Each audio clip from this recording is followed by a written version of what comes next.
প্রিয় সহকর্মীবৃন্দ, বসে থাকলে আমাদের চলবে না। গতকাল অত্যন্ত দুর্ভাগ্যজনক একটি ঘটনা ঘটিয়েছে যে কোনো একটি মহল। তার কিছুদিন আগে আমরা দেখেছি চট্টগ্রামে আমাদের একজন প্রার্থীর উপরে একই রকম ঘটনা ঘটেছে। এই ঘটনাগুলা দিয়ে কেউ কোনো ফায়দা লোটার অবশ্যই তো চেষ্টা করছে, তাই মনে হয় না আপনাদের? তাই তো অবশ্যই অবশ্যই ফায়দা লোটার চেষ্টা করছে। আজকে আপনাদের সামনে আমরা যেই বিষয়গুলো উপস্থাপন করেছি, যেই 8টি বিষয় উপস্থাপন করেছি, জনগণের যেগুলোতে ভাগ্যের পরিবর্তন হবে, আপনারা হাত তুলে সকলে বললেন যে এই কাজগুলো যদি আমরা শুরু করতে পারি তাহলে অবশ্যই দেশের মানুষের ভাগ্যের পরিবর্তন ঘটবে। আপনারা হাত তুলে সকলে সমর্থন দিয়ে বলেন, তাহলে আমাদের কি এখন সবচেয়ে বড় দায়িত্ব না? আমাদের এখন সবচেয়ে বড় দায়িত্ব হচ্ছে যে এই প্রত্যেকটি শব্দ, প্রত্যেকটি কথা, প্রত্যেকটি পরিকল্পনা মানুষের দোরগোড়ায় নিয়ে যাওয়া, মানুষের দোরগোড়ায় নিয়ে যাওয়া। বিএনপির একজন কর্মী হিসাবে, বিএনপির একজন নেতা হিসাবে, বিএনপির একজন অ্যাক্টিভিস্ট হিসাবে দোরগোড়ায় নিয়ে যাওয়া। এবং শুধু দোরগোড়ায় নিলে হবে না, দোরগোড়ায় নেওয়াটা হচ্ছে ফার্স্ট স্টেপ, প্রথম পর্ব। দ্বিতীয় পর্ব কি? আপনি যদি রিয়েলি বিশ্বাস করে থাকেন, আমার ওই নেতা যেরকম বলেছে যে ফ্যামিলি কার্ড এবং কৃষক কার্ড এটি খুব পপুলারিটি পেয়েছে, এটি মানুষ গ্রহণ করেছে। মানুষ যখন গ্রহণ করেছে তার মানে আমরা সঠিক কাজটি করেছি। তাহলে এই কাজের বাস্তবায়ন ঘটাতে হবে। তাহলে এই কাজের বাস্তবায়ন ঘটাতে হবে। বাস্তবায়ন কিভাবে ঘটানো সম্ভব? বাস্তবায়ন ঘটানো সম্ভব যে কোনো মূল্যে দেশে ইনশাল্লাহ নির্বাচন হতে হবে, এবং সেই নির্বাচনে আপনার পক্ষে রায় নিয়ে আসতে হবে। জনগণের জনগণের সমর্থন আপনার পক্ষে নিয়ে আসতে হবে। এখন এখানে মাহাদি আমিন যখন বলছিল, আমি কানেক্ট হয়েছিলাম ইন্টারনেটে যখন মাহাদি আমিন আসলে, তখন তো সেই জন্য ওরকেই যেগুলো প্রশ্ন আপনার কাছে ওগুলো বেশি দেখার সুযোগ হয়েছে। তো এখানে বিভিন্ন জন বিভিন্ন, আমাদের ঝালকাঠির আলমগীর একটা প্রশ্ন করেছে, পোর্টের প্রশ্ন করেছে। তা আমরা যদি সামগ্রিকভাবে বিবেচনা করি, বিষয়টা বিবেচনা করলে আমরা মাহাদি আমিনের উপস্থাপনাটা কি ছিল? কর্মসংস্থান ছিল। আগামী বিএনপি সরকার ইনশাল্লাহ চাই স্বাবলম্বী, অর্থনৈতিকভাবে স্বাবলম্বী মা যারা শিক্ষিত হয়েছে, শিক্ষিত অশিক্ষিত অল্প শিক্ষিত সব মাকে আমরা স্বাবলম্বী করে গড়ে তুলতে চাই। কৃষক কার্ড, এখানে প্রায় প্রত্যেক অনেকেই আছেন যারা আপনারা কৃষির সাথে জড়িত। এখানে 10টা সুবিধা দিতে চাই আমরা এই কৃষি কার্ডের মাধ্যমে। আমরা যতই বলি জিনিসের দাম কমাতে হবে, আমরা যতই বলি এই করতে হবে ওই করতে হবে কৃষিতে, কিন্তু কৃষককে যদি মিনিমাম সাপোর্টটা আমরা দিতে না পারি, সেটা এইখানে ডিলারের কথা আপনি বলেছেন, একজন সহকর্মী ডিলারের কথা বলেছেন, হ্যাঁ ওগুলো আছে। কিন্তু এখন স্বৈরাচার মানে তাদের লোককে দিয়ে গেছে। আপনি যদি এখন বলেন যে ওদেরকে বাদ দিয়ে সব আমাদের ছেলে পেলে দিতে হবে, ভাই এটাও তো ন্যায্য কথা হলো না। এটাও কিন্তু ন্যায্য হলো না। এটাও ন্যায্য হলো না। আপনাকে দিতে হবে যোগ্য লোকের হাতে। এটা তো রাজনৈতিক বাঁটা বন্টন হতে পারে না।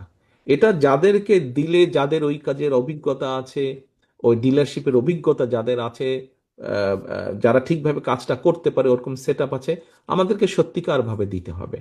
আমার দলের বহু নেতাকর্মী আছে, বহু ছেলে আছে যারা পড়ালেখা কমপ্লিট করতে পারেনি, ব্যবসা বাণিজ্য ধ্বংস হয়ে গেছে, স্বৈরাচার সবকিছু, তারা সহ দেশের আর যুব সমাজের জন্য কিন্তু আমরা কর্মসংস্থানের ব্যবস্থা করেছি।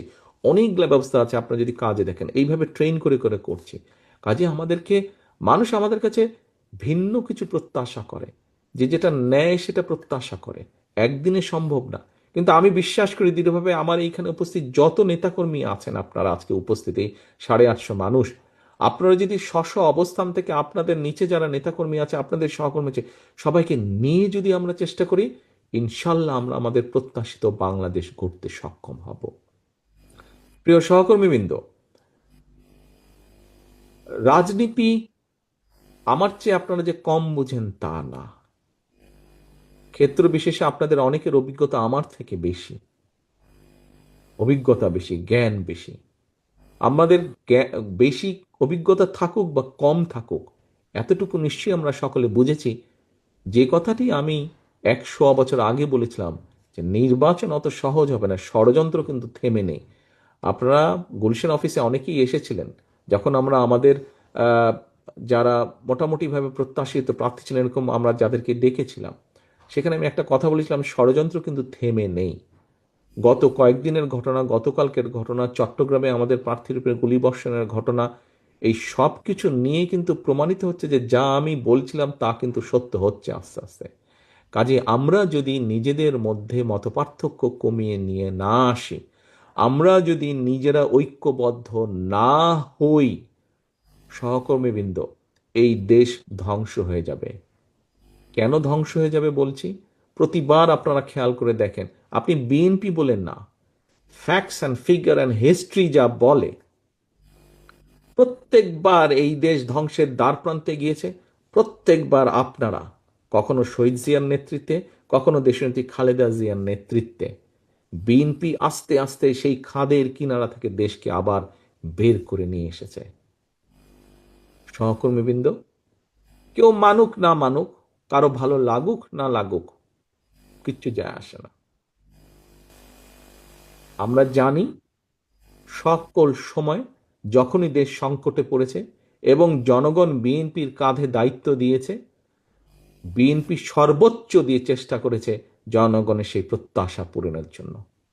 আজকে আমাদের গত 7 দিন ব্যাপী যেই আলোচনা সভা ছিল, দেশ গড়ার পরিকল্পনা, আপনাদের সামনে স্টেজে লেখা দেশ গড়ার পরিকল্পনা, এই পরিকল্পনাকে আমরা তখনই বাস্তবায়িত করতে পারবো, দেশকে ধ্বংসের কিনারা থেকে আমরা তখনই বের করে নিয়ে আসতে পারবো, যেই ষড়যন্ত্রগুলো চলছে, বিভিন্ন সূত্র খবর বলছে এই ষড়যন্ত্র এখনই থেমে থাকবে না, এটা আরো খারাপ রূপ হতে পারে। কিন্তু আমাদের ভয় পেলে চলবে না, আমাদেরকে আতঙ্কগ্রস্ত হলে চলবে না, আমাদেরকে মানুষকে সাহস দিতে হবে, আমাদেরকে নিজেদেরকে ঐক্যবদ্ধ হতে হবে, আমাদেরকে মানুষকে, দেশের সাধারণ মানুষ, গণতান্ত্রিক আমি মানুষকে আমাদের ঐক্যবদ্ধ করতে হবে। আমরা যত ঐক্যবদ্ধ হব, আমরা যত সামনে এগিয়ে আসব, আমরা যত পরিস্থিতি তৈরি করব, যে কোনো মূল্যে নির্বাচন হতে হবে, এই পরিস্থিতি যত আমরা তৈরি করব, ষড়যন্ত্রকারীরা তত পিছু হটতে বাধ্য হবে।